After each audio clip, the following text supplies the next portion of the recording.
Master minds commerce చదవాలనుకునే 10th inter విద్యార్థుల తొలి ఎంపిక.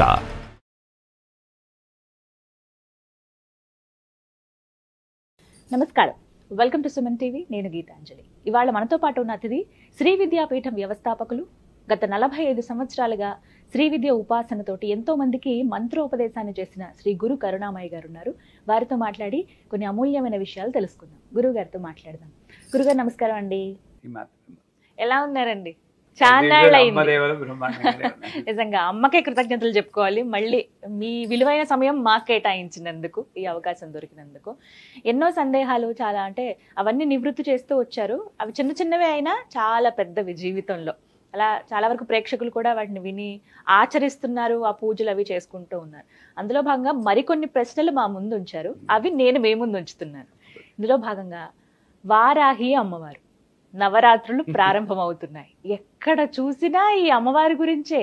వారాహి అమ్మవారు ఇలా అట, తాంత్రికమైన పూజలు చేయాలంటారు కొంతమంది, లేదు సాధారణమైన పూజలు చేయాలని కొంతమంది. అసలు అమ్మవారు ఎవరు? వారాహి అనే పేరు ఎందుకు వచ్చింది? లక్ష్మీ అమ్మవారైనా, పార్వతీదేవియా, లేకపోతే సరస్వతీదేవియా, అసలు ఆదిపరాశక్తి? ఇలా ఎన్నో సందేహాలు ఉన్నాయి. అసలు ముందుగా వారాహి అమ్మవారు ఎవరు? ఆవిడ విశిష్టత, ఆవిడ అవతార విశిష్టత తెలియచేయండి. మంచి ప్రశ్న అడిగారు. శ్రీ విద్యా పరంగా చూస్తే శ్రీ విద్యలో గణపతి, బాల, రాజశ్యామల, వారాహి, లలితమ్మ, ఈ దేవతలు ఒక్కొక్క దేవత ఉపాసన కొన్ని నెలల పాటు చేసుకుంటూ వస్తే ఈ దేవతల వల్ల, గణపతి ఉపాసన వల్ల మూలాధారంలో మనకు ఉన్నటువంటి భయము, అనుమానము తొలగిపోయి ఫోకస్ అండ్ కాన్సన్ట్రేషన్ వస్తుంది, శ్రద్ధ, ఏకాగ్రత. దానికోసం 3 నెలలు ఉపాసన చేయాలి, 3-4 నెలలు. తర్వాత బాల ఉపాసన చేస్తే మనకున్న కోపాలు అన్ని పూర్తిగా పోయి ఎవరికి. అందుకే క్రోధ నాశిన్యే నమః అన్నారు, క్రోధ శమన్యే నమః అంటారు, లోభ నాశిన్యే నమః అంటారు. ఆవిడికి తెలుసు కోపం పూర్తిగా పోదని. అంటే ఈ కామక్రోధాలని కొంచెం అదుపులో ఉంచడానికి బాల ఉపాసన ఇక్కడ ఏమిటంటే భగవంతుని పూజ చేస్తే ఇది మాత్రమే కాదు, ఇది కూడా మారాలి అన్నది మనకు తెలుసుకోవాలి. రాజశ్యామల ఉపాసన చేసినప్పుడు ఇక్కడ ఉంటుంది అనాహత. అక్కడ అన్కండిషనల్ లవ్, నిబంధన రహిత ప్రేమ. ఇది కష్టం ఈ రోజుల్లో. ప్రేమ అంతా నిబంధనమే. నా మీద ఏమాత్రం ప్రేమ ఉన్నా 5 గంటల ఇంటికి వచ్చేయండి, కండిషన్స్ పెడతాము. ఇది నిబంధనతో కూడిన ప్రేమ. అలా కాకుండా నిబంధన రహిత ప్రేమ, ఇంద్రియ నిగ్రహం. ఇక్కడ పోతే వారాహి ఇక్కడ వస్తుంది. ఈవిడ దండనాథ అంటారు, డిసిప్లిన్. అయ్యవారు నాన్నగారు, అమ్మవారు. ఈ అమ్మ ఎలా ఉందా ప్రేమించి అమ్మ ఈవిడ కొంచెం రూల్స్ ప్రకారం డిసిప్లిన్ లో. అందుకని వారాహి ఆజ్ఞాచక్రంలో ఉంటుంది. వారాహి అమ్మవారంటే కొంచెం భయపడతారు. ఎందుకు? మిగతా వాళ్ళు కూడా ఈవిడ ఉగ్రదేవత, అందువల్ల ఈవిడ పూజ చేయకూడదు అని చెప్పడం. దండనాథ పురస్కృత అని. నిజానికి వారాహి అమ్మవారు లక్ష్మీదేవి యొక్క ఇంకొక అవతారం. శ్రీచక్రం తీసుకుంటే మొదటి ఆవరణలో మధ్య లైన్లో 8 మంది మాతృకా దేవతలు ఉంటారు. 8 మంది అష్టమాతృకలు అంటారు. అంటే సప్తమాతృకలు విన్నాం. ఎట్లా చేస్తుంది? ఇది బ్రాహ్మి, మాహేశ్వరి, కౌమారి, వైష్ణవి, వారాహి, మాహేంద్రి, చాముండ, మహాలక్ష్మి. మహాలక్ష్మి ఇక్కడ ఉంటుంది మన కుడి పక్కనే ముందు భాగంలో, వారాహి ఇక్కడ ఉంటుంది. ఇద్దరు ఒక పక్కన ఉంటారు. మహాలక్ష్మి ఇంటికి కట్టిన తోరణాలలాగా, మామిడాకులు తోరణం, అరిట. ఇంట్లో వ్యాక్యూమ్ చేసుకోకుండా దుమ్ము దూరంలో ఉంది, బయట తోరణానికి ఉపయోగం ఉందా? ఈ ఇంట్లో దుమ్ము దోగరా ఉంది, బయట ఇలాంటి డ్రెస్సులు వేసుకుంటే ఏమైనా ఉపయోగం ఉందా? ఈ మంగళకరం మహాలక్ష్మి. అయితే వారాహి ఆవిడ ఫేస్ కూడా బోర్ ఫేస్ అంటారు ఇంగ్లీష్. దానికి ఒక కొమ్ము ఉంటుంది. ఆవిడ కొమ్ముతో లోపలికి తిరిగి ఒక పొక్లైన్ లాగా లోపల చెత్త అంతా తీస్తుంది. ఎక్కడ బయట కాదు, ఇక్కడే ఉంది. రాక్షసులందరూ ఇక్కడే ఉన్నారు, మనం బయట ఉన్నారం కూడా. ఈ చెత్త తీసి బయట ఇక్కడ క్లీన్ చేస్తుంది. సో శుభ్రం చేసి లక్ష్మి, అశుభాన్ని తీసే లక్ష్మి వారాహి అయితే, శుభాన్ని తీసే లక్ష్మి మహాలక్ష్మి. ఇద్దరు మనకు కావాలి. వాక్యూమ్ క్లీనర్ కావాలి, మామిడి ఆకులు కావాలి. ఇలా ఆనందం క్షమించాలి. వాక్యూమ్ క్లీనరే వారాహి. మన ఇల్లు శుభ్రం చేస్తుంది ఇల్లు, కానీ శుభ్రం చేసేటప్పుడు మరి కొంచెం చప్పుడు అవుతుంది, లోపల తవ్వుతున్నప్పుడు బాధేస్తుంది. అంచేత ఏంటి, ఇది సాధారణంగా ఇది ఉపాసన చేయకూడదు. నాకు గుప్త నవరాత్రులు అని ఒక పేరు పెట్టాడు. గుప్త నవరాత్రులు అంటే ఏంటి, ఎవరికీ తెలియదు, అనాదిగా మరుగుపడిపోయింది. అంతేగాని గుప్తం అంటే ఎవరో గుప్తంగా చేసుకోవాలి అని అప్పుడు లలితా సహస్రనామం కూడా లలిత రహస్యనామ సహస్ర స్తోత్రం అంటారు. అని గుసగుసగా చదవండి, పైకి చదువుతారు, ఎవరు చదవకూడదు. ఇది ఏంటంటే పైన మీనింగ్ తీసుకుంటున్నారు. రహస్యనామం అంటే బిందు తర్పణ సంతుష్ట అంటే పైకి కనబడి అర్థం ఒకటి, లోపల కనబడి అర్థం ఒకటి. ఆ మూల ప్రకృతికి వెళ్ళాలి అని చెప్పి. అంటే వారాహి అంటే ప్రత్యేకించి వేరే ఉగ్రదేవత కాదు, ఆ మహాలక్ష్మి ఈ వారాహి. ఇది అనాదిగా తాంత్రికానికి వైదికానికి ఉన్న ఒక పోరాటమే. వైదికంలో ఒక నియమము నిబద్ధత, ఇలా వీళ్ళే చేయాలి వాళ్ళే చేయాలి ఇలాగే చేయాలి, అది కరెక్టే, అదొక స్కూల్ ఆఫ్ థాట్. కానీ తాంత్రికం అనేటప్పటికీ సినిమా వాళ్ళ పుణ్యం గారు తాంత్రికం హామ్ రూమ్ అనే మాంత్రికులు చేసిందే తాంత్రికం అంటారు. తంత్రము అంటే పద్ధతి, సంస్కృతంలో తంత్రం సర్వ యంత్రాత్మిక సర్వతంత్రాత్మిక సర్వమంత్రాత్మిక, సర్వతంత్రం అంటే అన్ని పద్ధతులు. ఇదే పద్ధతి అనుకుంటే అదొక రకం. ఇదేంటి, నీ మనస్సు ఉంటే చాలు, భక్తి ఉంటే చాలు, ఎలా ఉన్నా సర్వకాల సర్వావస్థలందు మంత్రం పండించుకో అనేది తాంత్రికం. నువ్వు అన్నం తినకుండా చేయాలి, ఈ బట్టలు వేసుకునే చేయాలి అనేది ఒక రకంగా వైదికం. అంటే సెల్ఫ్ స్వతంత్ర పరతంత్ర విధానం అంటుంది తాంత్రికం. అంటే నీ డిసిప్లిన్ నువ్వే పెట్టుకుంటావు. నాకు డిసిప్లిన్ లేదని కాదు, డిసిప్లిన్ ఉంటుంది, కానీ నాకు మంత్రం గుర్తొచ్చింది నేను అన్నప్పుడు నేను చదువుతా. ఈ డ్రెస్ ఎలా ఉంది నేను పాటించాను, అన్నం తిన్నానా పట్టించుకోను. ఆ రకంగా చూస్తే వారాహి తాంత్రికంగా ఎక్కువ పోయింది. అందులో ఈ రోజుల్లో ఎందుకు పాపులర్ అయింది అని మీరు అడుగుతున్నారు. కలియుగంలో ఇలా వెళ్ళిపోతూ ఉంది ధర్మం, కల్చర్ వాల్యూస్ పడిపోతున్నాయి. పూర్వకాలంలో అనకూడదు కానీ విడాకులో అన్న శబ్దం నేను నా చిన్నప్పుడు వినలేదు. ఈ రోజు ఆ శబ్దం వినకుండా రోజు గడవట్లేదు. అది చింతించాల్సిన విషయమే.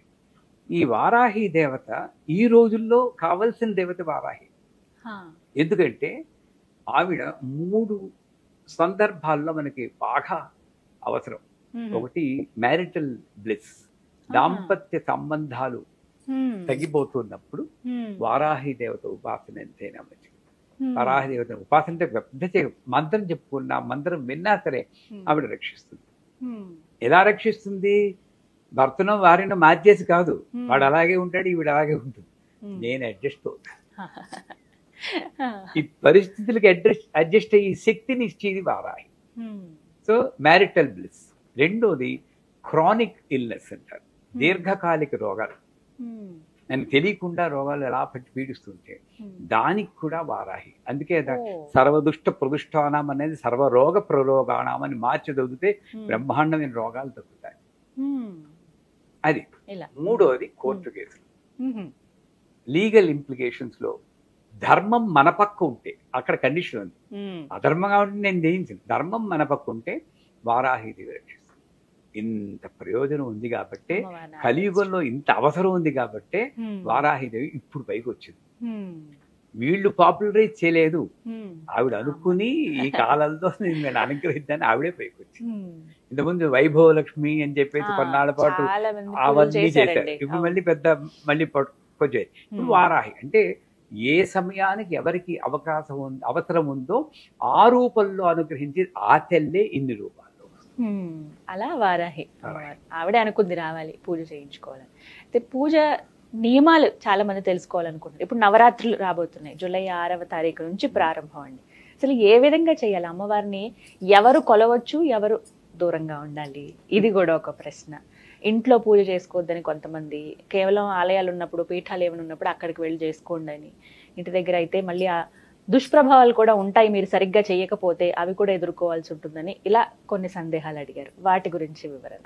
ఇంట్లో పర్సు పోయింది అనుకోండి, ఊళ్ళో వెతుకుతారా, ఇంట్లో వెతుకుతారా? ఇంట్లోనే వెతుకుతాం. ఎక్కడ ప్రాబ్లం ఉందో అక్కడే సొల్యూషన్. అంతే. ఇంట్లో గొడవలు ఉన్నాయి, మనశ్శాంతి లేదు, నేను గుళ్ళోకి వెళ్ళి పూజ చేసుకుంటే ఎలా అవుతుంది? ఈ వారాహి దేవత ఎక్కడ ప్రాబ్లం ఉంటుందో అక్కడ సాల్వ్ చేసి దేవత అది. మనకేమిటి ఈవిడ ఉగ్రదేవత, ఈవిడ ఇంట్లో చేయకూడదు. మరి బెజవాడ కనకదుర్గ కూడా మహిషాసుని సంబంధించినప్పుడు ఇలా పెట్టింది, ఆవిడ పూజ చేసి. నరసింహస్వామి ఈవిడ కన్నా భయంకరంగా సింహాకారంలో ఉంటారు. అటువంటి నరసింహస్వామిని కూడా ప్రహ్లాదుడు భయపడకుండా ఇలా ప్రార్థించేటప్పుడు ప్రసన్నవదంతో ఉన్నాడు. మనకేమిటంటే ఈ ఉగ్రం చూసేటప్పటికీ అది ఎవరి మీద ఉగ్ర స్వరూపం చూపించింది అన్నది మనం మర్చిపోతున్నాం. విశుక్ర ప్రాణహరణ వారాహి వీరనందిత అంటుంది లలితా సహస్రనామం. విశుక్రుడు అంటే ఎవడు? శుక్రం లేనివాడు విశుక్రుడు. అంటే ఈ మలినాలతో నిండి చైతన్యం లేకుండా ఎప్పుడు అరుస్తూ కోపడుతూ తామసిక శక్తితో ఉండి చైతన్యం లేకుండా ఉన్న వాళ్ళకి వాళ్ళలో ఉన్న తామస శక్తిని దునుమాడడానికి సంహరించడానికి అవతారం వచ్చింది. తప్పదు. దొంగాడిని వెళ్ళిన ఆయన అంటే ఊరుకుంటే పోతావా పోవా అనాలి. పోతావా పోవా అన్నంత మాత్రం ఈవిడ ఉగ్రరేపు దేవత కాదు కదా. అంచేత ఈవిడలో ఉగ్రం దేని మీద అంటే మనలో ఉన్న కోపం మీద, మనలో ఉన్న ఈర్ష్య మీద, అసూయ మీద ఉగ్రం కావాల్సింది. అంచేత కేవలము ఉగ్ర స్వరూపం కాబట్టి ఇంట్లో పూజ చేసుకో. శనీశ్వరుడు దీపం కూడా ఇంట్లో వెలిగించకూడదు అంటాడు, అదేలో గుళ్ళో వెలిగించాలి. ఇవన్నీ ఒక మిస్నోమర్స్ అనే నా దృష్టిలో. ఎందుకంటే వారాహి ఉపాసన నేను రోజు మేము చేస్తాం, మా శిష్యులు అందరూ చేస్తారు. వాళ్ళందరూ బాగానే ఉన్నారే. నువ్వు పూజ చేసినా చేయకపోయినా జరుగుతూనే ఉంటుంది. దీనికి దానికి లింకులు పెట్టేస్తూ ఉంటాం. గమనించాలంటే ఆషాఢ మాసం శూన్య మాసం, పెళ్లిళ్ళు చేయరు, అవునా కదా. ఏ పండుగలు పెద్ద ఉత్సవాలు ఏముండవు. ఇక్కడ శూన్యంగా ఉన్నప్పుడు వచ్చి ఇదే వారాహి. అక్కడ కూడా మనకి పండుగలు ఎక్కువ ఉండదు. శ్రావణ మాసం వస్తేనే అప్పుడు కళకళలాడుతూ మళ్ళీ వినాయక చవితి ఇవన్నీ వస్తాయి. వరలక్ష్మి వ్రతాలు, వినాయక చవితి, తర్వాత దసరాలు. ఈ శూన్యంగా ఏ భక్తి ఏమీ లేకుండా ఉన్నప్పుడు మైండ్ అటు ఇటు వెళ్ళడానికి ఛాన్స్ ఉంది. అందుకని శూన్యమాసంలో ఉన్న నన్ను ఉద్ధరించడానికి వచ్చినటువంటి లక్ష్మీదేవి వారాహి. అందుకని ఆషాఢంలో వస్తుంది. ఆషాఢ శుద్ధ పాడ్యం నుండి ఆషాఢ శుద్ధ నవం వరకు ఈవిడ్ని ఉపాసన చేయడానికి చాలా మంత్రాలు ఉన్నాయి. ఆ మంత్రాల పేర్లు విని కూడా మన వాడు భయపడిపోతుంటారు. ఉంటాయి మరి, బృహద్వారాహి, లఘువారాహి, కిరాత వారాహి, ధూమ్ర వారాహి, స్వప్న వారాహి అని. కిరాత వారాహి, ధూమ్ర అమ్మమ్ము అనుకుంటాం. వాటి జోలికి మనం వెళ్ళదు. లఘువారాహి ఉంది కదా, ఐం గ్లౌం వారాహ్యే నమః, ఇది లఘువారాహి. ఇది అందరూ అంటారు ఎవరు మంత్రాలు ఇలాంటి పైకి చెప్పకూడదని. అసలు అకారాది క్షకారాంత మాతృకావర్ణ స్వరూపిణి వైఖిరి వాక్ స్వరూపాయనవ అని లలితా సహస్రనామంలోను, త్రిశతిలోను అన్నిట్లోనూ చెప్తుంది. మీరు ఏం మాట్లాడినా ఆ నుండి క్ష వరకు అది మంత్రమే ఉంటుంది. మంత్రం బయటికి చెప్పకూడదు, మాట్లాడకుండా వద్దు నిజానికి. అంచేత ఈ వారాహి దేవతని ఈ 9 రోజుల్లోనూ 16 ఉపచారాలు పూజ చేసి, లేదు నాకు రాదు 5 ఉపచారాలు గంధ పుష్ప ధూప దీప నైవేద్యం, ఐం గ్లౌం వారాహ్యే నమః, ఐం గ్లౌం వారాహ్యే నమః అనుకుంటూ చేసి వారాహి అష్టోత్తరం ఉంది, ఆ అష్టోత్తరంతో పూజ చేసి ఈవిడికి నైవేద్యం. ఇక్కడ కూడా ఏమిటంటే ఆవిడికి అదంటే ఇష్టం, ఈవిడికి ఇదంటే ఇష్టం, మనకున్నట్లే ఇష్టాలు పెట్టేందుకు తృప్తి పడిపోతూ ఉంటాం. ఇక్కడ ఆవిడికి ప్రీతి లేదు, అప్రీతి లేదు, ధర్మము లేదు, అధర్మం లేదు, వీటికి అన్నిటికీ అతీతం, రూపాతీత, గుణాతీత, నామాతీత, తత్వాతీత, అతీతమైన భగవంతుని పట్టుకొని ఆవిడికి ఇదంటే ఇష్టం అంటే. కానీ ఇక్కడ రక్తవర్ణ మాంసనిష్ట గుడాన్న ప్రీతమానస అని లలితా సహస్రనామం. మాంసనిష్ట అంటే మాంసం అంటే ఆవిడికి ఇష్టం అని. మాంసం అంటే చికెను మటను కాదు, నాలో ఉన్నటువంటి అహంకారమే నాకు ఒక రూపం కలిగిస్తూ ఉంటుంది. ఈ మాంసమే ఇది అహంకారం, నేను పురుషుణ్ణి అని అహంకారం, నేను ఫలానా అని అహంకారం, ఇవన్నీ ఒక రూపం కలిగి. న్యాయంగా ఇవన్నీ తీసేయండి, అందరిలో ఈ మాంసాన్ని తీసేస్తే అస్థి పంజరమే, అవునా కదా. అన్ని ఒకలాగే ఉన్నాయి. ఐడెంటిటీ కలిగించేది మాంసం. ఈ ఐడెంటిటీ అన్న అహంకారాన్ని తీసేస్తుంది కంటే ఆవిడ మాంసం ఇష్టం అన్నాడు. కానీ ఆవిడకి ఇష్టం కదా, నేను మాంసం పెట్టలేను కదా. మాంసానికి ప్రతీకగా మినపగారెలు పెడతారు. పెట్టి మళ్ళీ ఉగ్రదేవత కదా, ఎందుకంటే కాస్త తేనె చుక్కు వేస్తాం. తేనెలో ముంచెల్లిన గారెలు ఆవిడకి నైవేద్యం పెట్టి, లేదా ఆవిడ కోపం ఉగ్రం, మన కోపం మీద ఆవిడ కోపం చూపించాలి కాబట్టి ఎరుపు రంగు అంటే ఆవిడకి ఆవాహన ఎక్కువగా అవుతుంది కాబట్టి దానిమ్మ గింజలు నైవేద్యం పెడతారు. ఈ దానిమ్మ గింజలు కానీ మినపగారులు కానీ తేనెలో ముంజలు కానీ నైవేద్యం పెట్టి యథావిధి పూజించి ఈ 9 రోజుల్లోనూ సువాసిని పూజ అని చెప్పి మీకు తెలియదు, అందరూ సుహాసిని పూజ అంటారు. తెలియకూడదు. సుహాసిని అంటే కమల్ హాసన్ వాళ్ళ అన్నగారు కూతురు, షారుఖ్ హాసన్ కూతురు. అందరూ తెలియకుండా సుహాసిని పూజ అంటారు. ఇది సువాసిని పూజ. ఆ సువాసిని అంటే అక్కడ కూడా మిస్నోవర్, కాస్త అందంగా ఇలా పట్టుచీరలు కట్టుకుంటే వాళ్లే సువాసిని అనుకుంటారు. ఈ ఆకారంతో కాకుండా సువాసన అంటే మంచి కర్మలు మంచి ఆలోచనలో ఉన్న ప్రతి వాళ్ళు సువాసనే. అది పూర్వ సువాసన ఇప్పుడు సువాసన కూడా పట్టించుకోకూడదు న్యాయంగా. కానీ సువాసిని అంటే ఇది అనకుండా ఆ నియమాన్ని దాటుకుని, ఈ అడ్డుని దాటుకుని మంచి ఆలోచనలో ఉన్న వాళ్ళని పిలిచి ఇంకే ఆలోచన లేకుండా ఆ కాళ్ళకి పసుపు రాస్తుంటే చూస్తూ ఉంటాం కదా మన ఇళ్లలో. శ్రావణ మాసం వస్తుంది, బుట్టల్లో బత్తాయిలన్నీ పట్టుకుని మెట్లు ఎక్కుతూ పోతూ ఉంటారు. అన్నీ బాగుంటాయి కానీ వాళ్ళ జీవితాల్లో మార్పు రాదు. ఎందుకు? అక్కడికి వెళ్ళి కాళ్ళకి పసుపు రాస్తూ మీ అబ్బాయి పెరుగుందమ్మా, లేదు తల్లి ఏం చేస్తాం, ఇలా కబుర్లు చెప్పుకుంటూ చేసి సువాసిని పూజ ఎలా అంటే సువాసిని పూజ చేసినప్పుడు ఆవిడ్ని మాట్లాడకుండా కూర్చోమనాలి. అమ్మ కళ్ళు మూసుకుని కూర్చొని అమ్మవారిలా కూర్చోడు తల్లి అని జపం చేసుకోండి.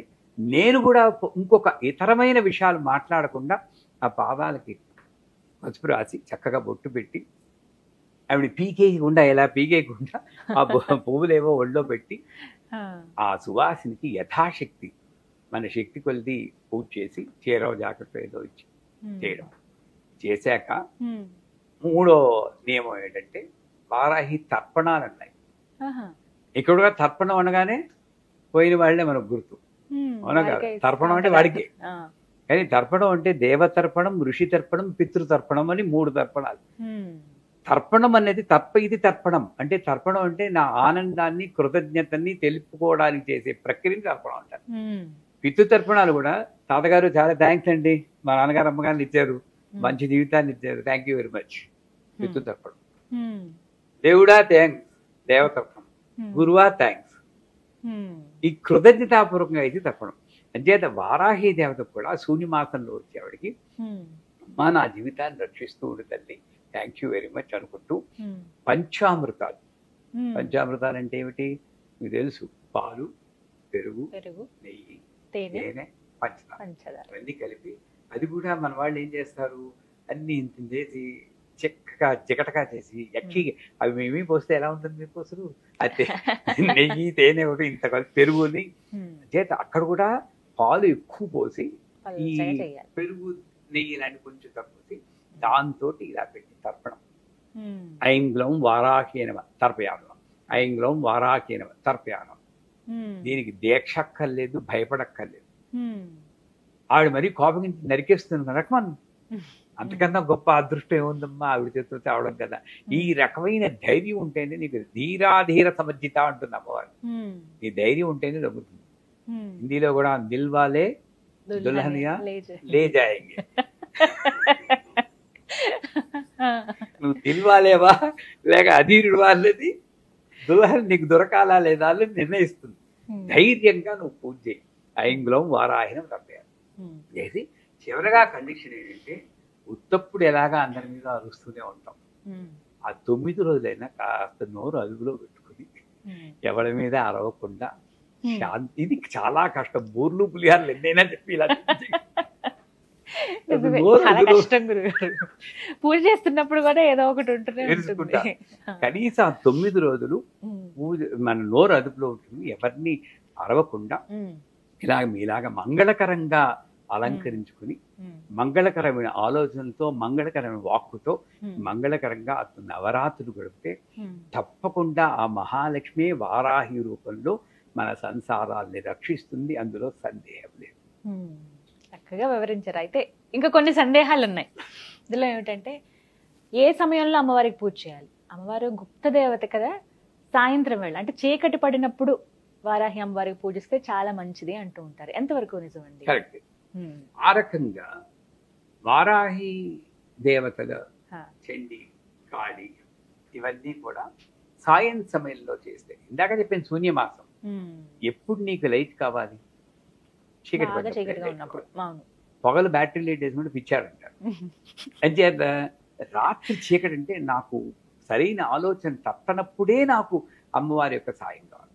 ఆ రకంగా నాలో చెడు ఆలోచనలు రావడానికి ఆస్కారం ఉన్నటువంటి సంధ్యా సమయంలో వారాహి దేవతని పూజ చేస్తే మంచిది. వీళ్ళెవరిలో కొంతమంది ఇంకో చూసారా, వార్తాళి ప్రయోగం రాత్రి పొగలు చేయకూడదన్నారు, అంతేతే మీరు చేయకూడదు అని కొంతమంది వాదిస్తూ వారాహిని పూజ చేయకూడదు, మీరు మామూలుగా చేస్తే చాలంటారు. అక్కడ ప్రయోగం వేరు, పూజ వేరు. వార్తాళి ప్రయోగం పగలు పనికిరాదు నేను అంటాను. ప్రయోగం అంటే ఏదో సాధించడం కోసం చేసి, కానీ నేను ప్రేమతో చేస్తాను అనుకున్నప్పుడు ఎప్పుడు చేసినా పర్వాలేదండి. సర్వకాల సర్వావస్థ లేదు, రెప్పింపదగిందే నామం. కానీ విశేషంగా నాకు ఫోకస్, కాన్సన్ట్రేషన్ ఉండి ఫలితాలు రావాలంటే సాయం సమయంలో ఈ వారాహి పూజ చేస్తే చాలా మంచిది.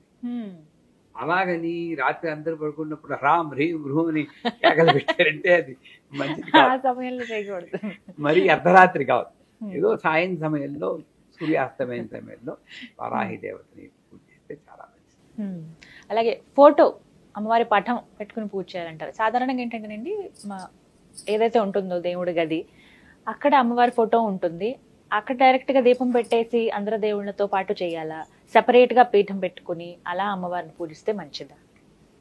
వారాహి దేవత అన్నా, లక్ష్మి అన్నా, సరస్వతి అన్నా, దుర్గన్న అన్నీ ఒకటేనర్రా. ఈ సందేహాల నుండి బయటపడాలి. అమ్మవారు 11వ చాప్టర్లో 10వ చాప్టర్లో చెప్తుంది, ఏకైవాహం జగత్యత్ర తృతీయా కామమా పరా పశ్యేత దుష్ట అని ఆ రాక్షసుని తిరుగుతుంది. రాక్షసు అంటాడు, బ్రాహ్మీ మాహేశ్వరి ఇంతమంది ఆడవాళ్ళని పెట్టుకుని యుద్ధం చేస్తున్నావు, ఇల్లుంటే ఒక్కదాన్ని రా నేను చూసుకుంటానంటాడు. పిచ్చాడా, వీళ్ళందరూ నేనేనరా, నా విభూతులే వీళ్ళందరూ. ఆ లెక్కకు వస్తే స్త్రీలందరూ నా విభూతులే అంటారు. ఆ ముక్క మొగాళ్ళందరూ పాటిస్తే ఎప్పుడో బాగుపడుతుంది లోకం. స్త్రీలందరూ నా విభూతులే అని చెప్పింది అమ్మవారు. ఆడవాళ్ళ రూపంలో ఎవరు వచ్చినా అమ్మవారి స్వరూపమే. అలా అన్నప్పుడు వారాహి దేవతను మాత్రం సెపరేట్ గా పెట్టుకుంటే వెలేసినట్టు అవుతుంది. నాకు ఎక్కడ కన్వీనియంట్ గా ఉంటుందో, ఏది పూజలు అక్కడే ఆ ఫోటో పెట్టుకుని, అసలు ఇన్ఫాక్ట్ మాకు సమస్యలతో మెసేజ్లు పంపిస్తూ ఉంటారు. మేము వాళ్ళకి ఒకటే చెప్తాం, వారాహి ఫోటోది పెద్దది ఎన్లార్జ్ చేసి, మీ సమస్య ఎంత పెద్ద అయితే అంత ఎన్లార్జ్ చేసుకోండి, 3 అడుగులు 2 అడుగులు చేసి లివింగ్ రూమ్ లో పెట్టండి. అంటే టీవీలో ఎక్కడ అది అప్పుడప్పుడు మనం చూస్తూ ఉండాలి. ఎక్కువ సార్లు మన దృష్టి వాటినే పడాలి. పూజ కూడా అక్కర్లేదండి నిజంగా. ఆ వారాహి మంత్రం ఉంటుంది, ఈ మంత్రంలో ఉంటుంది నాదం ఉంటుంది. ఈ నాదం బ్రెయిన్ వేవ్స్ మన సిగ్నల్స్ పంపించి ఆ మనిషిని మారుస్తుంది. ఇది చేస్తే చాలంటాం. చేత వారాహి పూజని ఫోటోనైనా సరే మీరు పూజ గదిలోనే పెట్టుకోండి, అక్కడే చేయండి. కాకపోతే ఎవరైనా నలుగురిని పిలిచి చేయాలనుకోండి, పూజ చిన్నది అనుకోండి, అప్పుడు బయట పెట్టుకోండి, పర్వాలేదు. కానీ వారాహి ఉగ్రదేవత కదా, ఆవిడ బయట పెట్టాలి అని వెలేది మాత్రం చాలా. ప్రతినిత్యం పఠించవలసిన మంత్రం ఏమిటండి అమ్మవారిది? అమ్మవారిది సులభంగా అందరికి భయం లేకుండా ఐం హ్రీం శ్రీం శ్రీమాత్రే నమః చాలు. ఈ పర్టికులర్ గా ఈ టైంలో ఆవిడ వారాహి రూపంలో ఉంటుంది కాబట్టి ఐం గ్లౌం వారాహి నమః. అదే దేవత భాద్రపద మాసంలో గణపతిగా వస్తుంది కాబట్టి గణపతి కూడా ఆవిడే. అందుకే కుంభకోణం వెళ్తే గణేశ్వరి అనే దేవత ఉంది. వినాయకుడే ఆడ రూపంలో ఉంటారు అక్కడ, మీరు చూసారు. ఆవిడ గణేశ్వరి అంటారు. అక్కడ ఆవిడే కాబట్టి గం గణపతయే నమః అని అప్పుడు పూజ చేస్తుంది. నువ్వు ఏ రూపంలో వస్తే ఆ రూపానికి సంబంధించిన మంత్రం చెప్పి ఆ టైంలో పూజ చేస్తారు. లేదు అసలు ఈ గొడవంతా మనకెందుకు, శ్రీమాత్రే నమః అనే సింపుల్ మంత్రం అయితే ఈ భయం పడక్కర్లేదు. అమ్మా తల్లి నన్ను రక్షించు అని ఆ మంత్రంతో అన్ని పూజలు చేసుకుంటాం. ముఖ్యంగా గుర్తుపెట్టుకోవాల్సిన ఏమిటండి వారాహి అమ్మవారి పూజలు? ముఖ్యంగా గుర్తుపెట్టుకోవాల్సింది చెప్పేది, భయం లేకుండా పూజ చేయడం. రాహ్ అంటే చీకటి, చీకట్లో వా అంటే అభయము, అమృతము, అభయార్థం, వరద అంటారు. నా చీకట్లో నన్ను రక్షించి తల్లి ఈవిడే అని నేను గుర్తుంచుకుంటూ ఉంటాను. నెంబర్ 1. నెంబర్ 2, వారాహి ఆజ్ఞాచక్రంలో ఉంది కాబట్టి నా ఆలోచనల్ని నియమబద్ధంగా వెళ్ళేటట్టు చేసి లక్ష్మీదేవి ఆ వారాహి.